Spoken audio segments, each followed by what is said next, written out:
Devenir auteur star à l'étranger, c'est un bon moyen d'avoir une révélation. Moi j'ai découvert que j'étais un auteur français à l'étranger.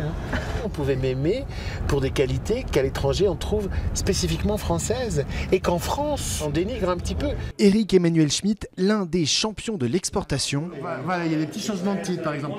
850 000 exemplaires vendus en Allemagne pour Monsieur Ibrahim et les fleurs du Coran, un succès colossal, mais pas si étonnant que ça pour son éditeur allemand. Il pose des questions qui intéressent beaucoup de gens. Et il trouve des réponses que le monde entier peut comprendre. Pour sa 69e édition, c'est la France qui a été choisie pour être invitée d'honneur de cette foire qui réunit 106 pays et plus de 7000 exposants. Opération séduction pour 150 auteurs français qui ont fait le déplacement, même si la popularité de certains d'entre eux n'est plus approuvée. Exemple avec Michel Bussy, traduit en 35 langues.